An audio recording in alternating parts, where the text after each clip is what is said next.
Hello everyone, আমি পিউ। আজকে আপনাদের সাথে একটি সুন্দর রেসিপি শেয়ার করছি। খুবই স্বাস্থ্যকর এবং পুষ্টিকর এই খাবারটি। দেখুন, এটা করতে লাগবে পেঁপে, কুমড়ো, আলু। কোনো তেল দেব না, তেল ছাড়াই এটা হবে। দেখতে হয়তো খুব একটা ভালো হবে না, কিন্তু খেতে খুবই টেস্টি হয়। এই পেঁপে, কুমড়ো, আলুগুলোকে প্রথমে ডুমো ডুমো করে কেটে নেব। কাঁচা লঙ্কা দেবো। কাঁচা লঙ্কাটাতে খুব সুন্দর গন্ধ আসে একটা, খুব সুন্দর। বেশি দেবো না, মাত্র 4-5টা দেবো, কারণ এই কাঁচা লঙ্কাগুলো একটু ঝাল আছে। প্রথমে এই চিনেবাদামগুলোকে শুকনো খোলায় একটু ভেজে নেব। কোনো তেল দেবো না। এগুলো ডুমো ডুমো করে কেটে ধুয়ে জলটা ঝরিয়ে রাখছি। তারপর কুকারে, সব ছোটো কুকারে ধরবে না বলে বড় কুকারটাই নিয়েছি। বড় কুকারটায় সব সবজিগুলো কেটে, পেঁপে, কুমড়ো, আলু যেগুলো কেটে রেখেছিলাম ওগুলো দিয়ে দিলাম।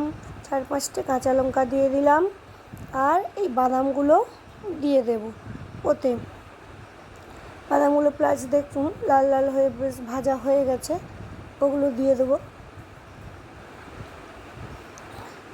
সিন্ধুক লবণ দিচ্ছি, তার সঙ্গে একটু চিনি দেব, খুব অল্প, খুব বেশি নয়। এটা যেহেতু অনেকটা পরিমাণে সবজিটা আছে, তাই একটু দিলাম। চিনেবাদাম সব দিয়ে দিলাম, দিয়ে এতে জল দিয়ে দেব। জল দিয়ে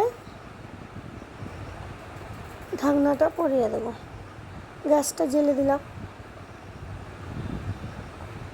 জল খুব তাড়াতাড়ি, এবং 2-1 দিন যাদের ধরুন প্রচণ্ড রিচ খাবার খাওয়া হয়েছে, তারা কিন্তু এইভাবে খেয়ে শরীর লিভারকে একদিন রেস্ট দিতেই পারেন। খুব হালকা খাবার, তেল মশলা একবারেই নেই, এবং গরম গরম খেলে খুবই ভালো লাগে। শুকনো খোলায় গোলমরিচ আর এই জিরেটাকে শুকনো খোলায় ভেজে নিয়েছি। ওটা কুকারে তৎক্ষণ ওটা সেদ্ধ হচ্ছে। একটা সিটি দিলেই হবে, একটা সিটি দিলেই সেদ্ধ হয়ে যায়। শুকনো খোলায় নেড়ে নেড়ে গোটা জিরা আর গোটা গোলমরিচকে ভেজে নিচ্ছি। বারবার নাড়বো যাতে না পুড়ে যায়। আর এই ছোট্ট আমার এই পাথরের যে হামালদিস্তাটা আছে, ছোট্ট নুড়িটা, ওটাই করে আমি গুঁড়িয়ে নিই। আর সাবুর পোলাও বানাবো, সাবুটা ভিজিয়ে রাখছি। কাজু কিশমিশ, সাবুর পোলাওটা বানাবো কাজু কিশমিশ আর চিনেবাদাম দিয়ে। একসঙ্গে ভিডিওটা অনেকটাই বড় হয়ে যাবে, ওই জন্য সাবুর পোলাও রেসিপিটা আমি পরের ভিডিওতে দেব।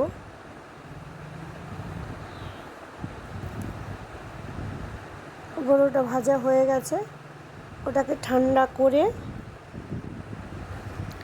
একটু নেড়ে চেড়ে, ওর যে গরম এটা, সেটা ঠান্ডা হলে তবে ওটাতে দেব।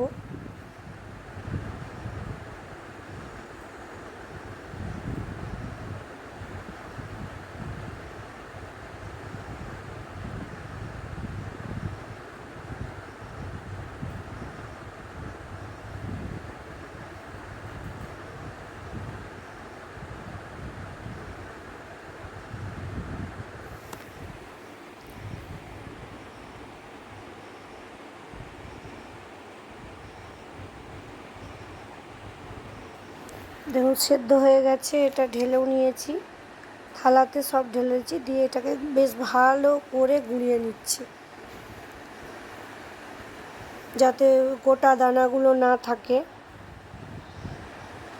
এটাতে আমি সব কিছুই গুঁড়ো করি, যেগুলো এলাচ, লবঙ্গ, দারচিনি সব গরম করে এটাতে আমি গুঁড়ো করে নিই, দিয়ে ওর উপরে ভালো করে ছড়িয়ে দিলাম। কাঁচা লঙ্কাগুলোও গলে গেছে, ঝাল, নুন, মিষ্টি বেশ ভাজা জিরের সেন্টটা বেশ সুন্দর লাগে, খুব সুন্দর লাগে, খুবই ভালো লাগে। খুন্তিয়ে করে নেড়ে বেশ সব সাথে একসাথে মিক্সড করে দিলাম। এটা একবার বাড়িতে বানিয়ে খাবেন, খুবই খুবই হেলদি।